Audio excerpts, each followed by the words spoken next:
Hello दोस्तों, सावन सोमवार व्रत कथा। अगर आपकी कोई मन्नत पूरी न हो रही हो या फिर तमाम प्रयासों के बावजूद आपको करियर में सफलता न मिल रही हो या व्यक्तिगत जीवन में परेशानी चल रही हो, मसलन में कोई भी दिक्कत हो, तो परेशान होने की बजाय अब की सावन सोमवार का व्रत करके यहाँ बताई गई व्रत कथा का पाठ करें। मान्यता है कि सावन सोमवार के दिन अगर व्रत रखकर इस कथा का पाठ किया जाए तो जातकों की मनचाही मुराद पूरी हो जाती है। तो आइए जानते हैं सावन सोमवार की व्रत कथा के बारे में। सावन सोमवार की कथा के अनुसार अमरपुर नगर में एक धनी व्यापारी रहता था। दूर दूर तक उसका व्यापार फैला हुआ था। नगर में उस व्यापारी का सभी लोग मान सम्मान करते थे। इतना सब कुछ होने पर भी वह व्यापारी अंतर मन से बहुत दुखी था, क्योंकि उस व्यापारी का कोई पुत्र नहीं था। दिन रात उसे एक ही चिंता सताती रहती थी, उसकी मृत्यु के बाद उसके इतने बड़े व्यापार और धन संपत्ति को कौन संभालेगा। पुत्र की इच्छा से वह व्यापारी प्रति सोमवार भगवान शिव के व्रत पूजा किया करता था। सायंकाल को व्यापारी शिव मंदिर में जाकर भगवान शिव के सामने घी का दीपक जलाया करता था।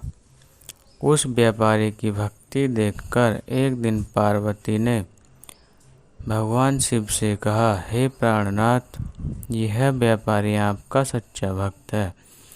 कितने दिनों से यह सोमवार का व्रत और पूजन नियमित कर रहा है। भगवान आप इस व्यापारी की मनोकामना अवश्य पूर्ण करें। भगवान शिव ने मुस्कुराते हुए कहा, हे पार्वती, इस संसार में सबको उसके कर्म के अनुसार फल की प्राप्ति होती है। प्राणी जैसा कर्म करते हैं उन्हें वैसा ही फल प्राप्त होता है। इसके बावजूद पार्वती जी नहीं माने।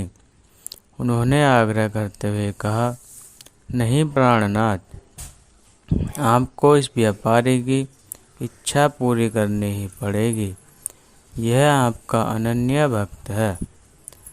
प्रति सोमवार आपका विधिवत व्रत रखता है और पूजा अर्चना के बाद आपको भोग लगाकर एक समय भोजन ग्रहण करता है।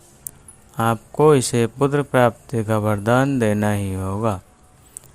पार्वती का इतना आग्रह देखकर भगवान शिव ने कहा, तुम्हारे आग्रह पर मैं इस व्यापारी को पुत्र प्राप्ति का वरदान दे देता हूँ, लेकिन इसका पुत्र 16 वर्ष से अधिक जीवित नहीं रहेगा। उसी रात भगवान शिव ने स्वप्न में उस व्यापारी को दर्शन देकर उसे पुत्र प्राप्ति का वरदान दिया और उसके पुत्र के 16 वर्ष तक के जीवित रहने की बात भी बताई।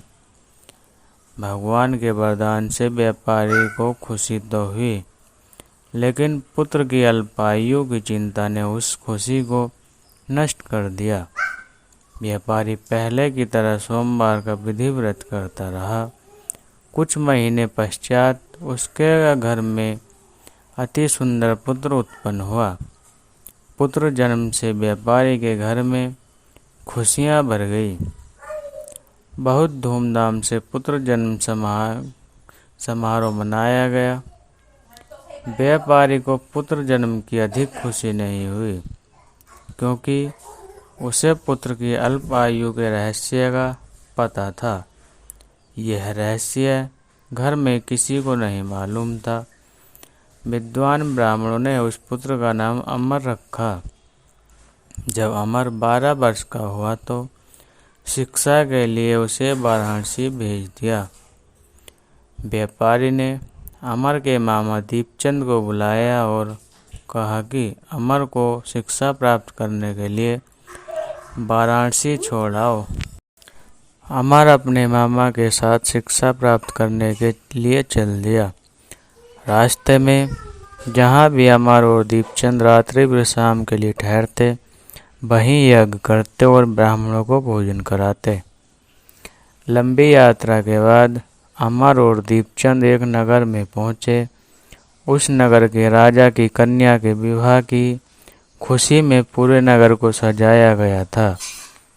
निश्चित समय पर बारात आ गई, लेकिन वर का पिता अपने बेटे के एक आंख के काने होने के कारण बहुत चिंतित था।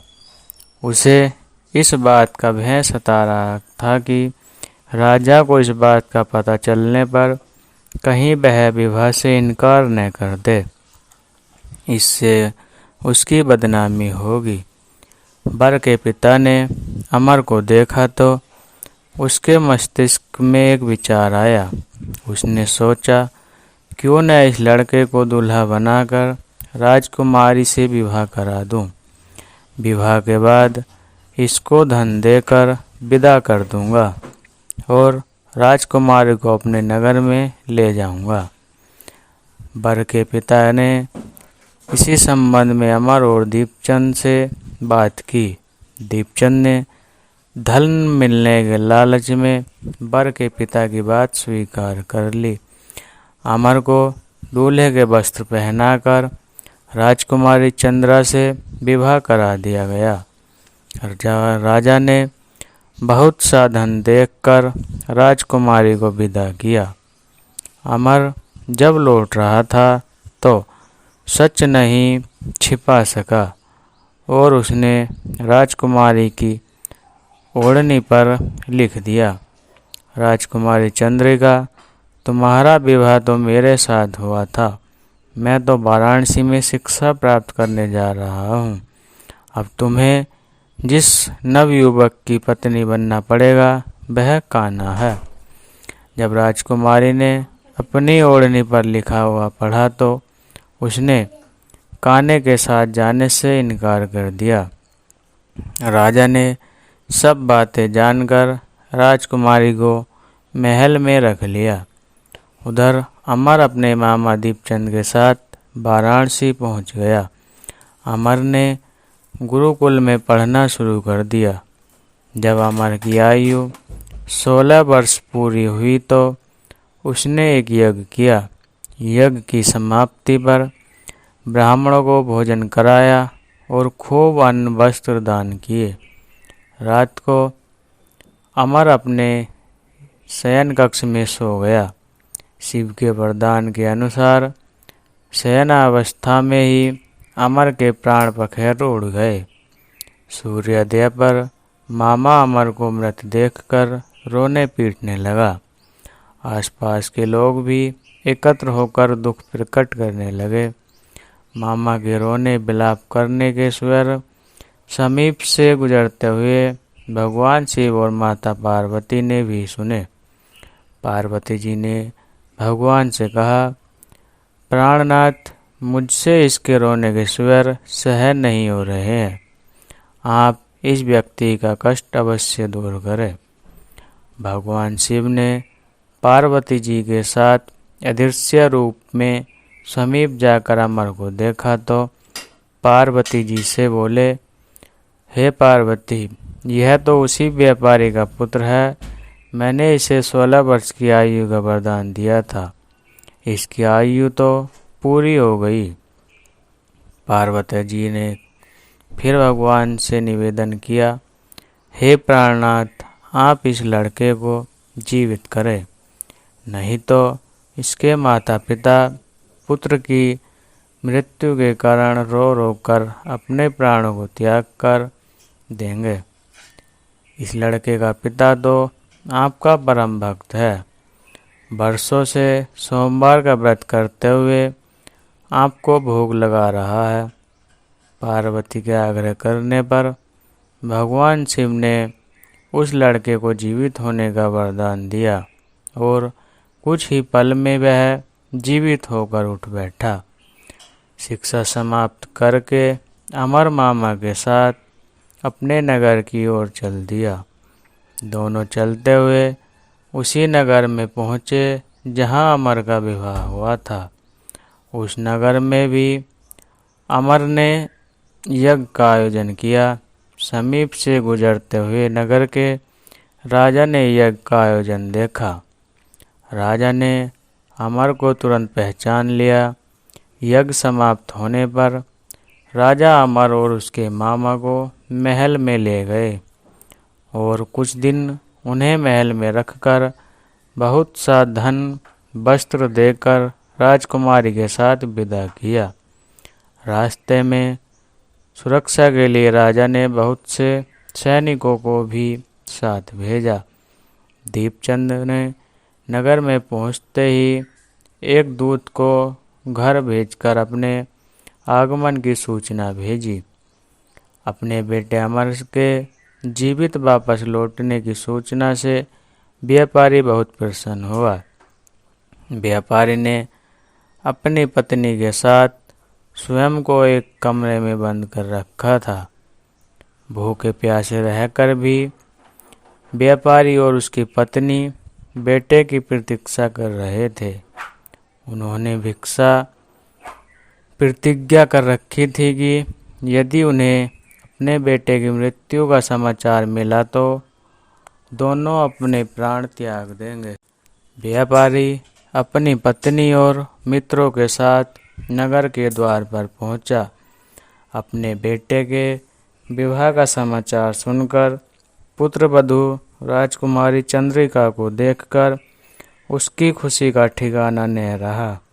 उसी रात भगवान शिव ने व्यापारी के स्वप्न में आकर कहा, हे श्रेष्ठी, मैंने तेरे सोमवार के व्रत करने और व्रत कथा सुनने से प्रसन्न होकर तेरे पुत्र को लंबी आयु प्रदान की है।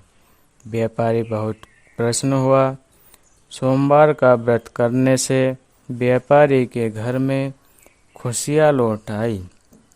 शास्त्रों में लिखा है कि जो स्त्री पुरुष सावन के सोमवार का विधि व्रत करते और व्रत कथा सुनते हैं उनकी सभी इच्छाएं पूरी होती है। ऐसे ही व्रत कथाएं सुनने के लिए हमारे चैनल को सब्सक्राइब करें। जय शिव शंकर।